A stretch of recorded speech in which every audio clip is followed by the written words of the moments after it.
What would you do if the one person you trusted more than anyone in the world was secretly praying for your death? I saw the words glow on her phone screen at 2:17 a.m., a cold blue light in the darkness of our bedroom. "I can't wait until he's dead," her message read, a casual, venomous little sentence sent to a man I didn't know. She was 3 feet away from me, breathing softly in her sleep. And in that single, shattering moment, the woman I had loved for a decade vanished, replaced by a monster wearing her face. My heart didn't just break, it turned to ice. And I knew, with a chilling certainty that settled deep in my bones, that this would not end with tears. It would end with fire. If you genuinely enjoy our stories, please subscribe to the channel. Tell us where you're from and what time it is right now. It's always fascinating to know how far our story flows. The betrayal didn't start with a bang, but with a whisper. It was in the little things. Jessica, my wife of 10 years, started guarding her phone like it was a state secret. She'd angled the screen away from me, a subtle, almost unconscious movement that screamed guilt.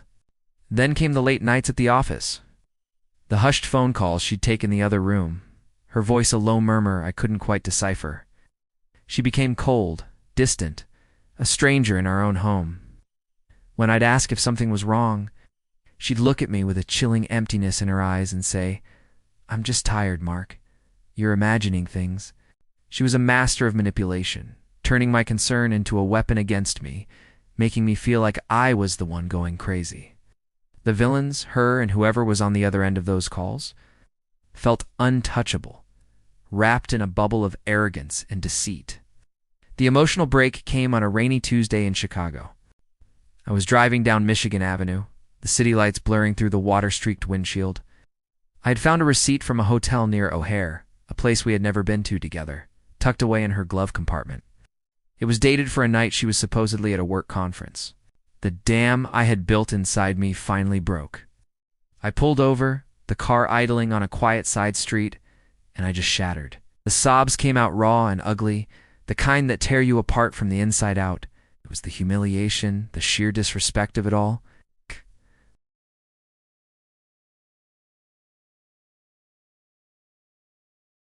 The broken man disappeared, and a strategist was born. My grief turned into fuel. I became a ghost in my own life, meticulously gathering proof. I hired a private investigator, a grizzled ex-cop who knew the city's secrets. He delivered a manila envelope filled with photographs that made my stomach churn. Jessica and him. A smug-looking finance bro named David, laughing as they left a high-end restaurant on Rush Street, their hands intertwined. Her kissing him in a hotel parking garage, a scene of cheap, sordid betrayal. I documented everything.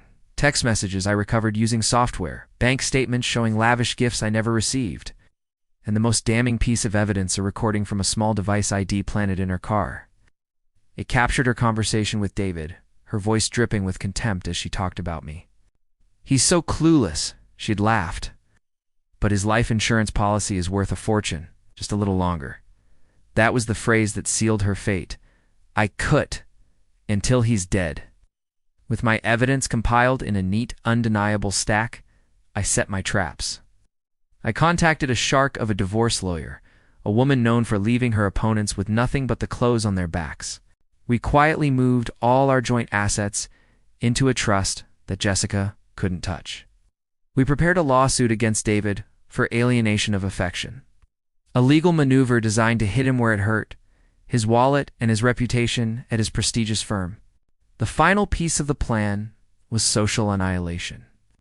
Jessica was the president of a prominent local charity, a position she cherished for the social status it gave her. Their annual gala, a massive high-profile event, was just a week away. It was the perfect stage. The night of the gala was electric.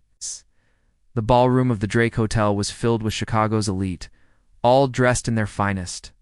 Jessica was radiant in a gown that cost more than my first car, schmoozing and smiling, completely unaware of the guillotine hanging over her head. I waited until she took the stage to give her presidential address. As she began to speak, the large screens on either side of her meant to display donor names flickered. And then it began.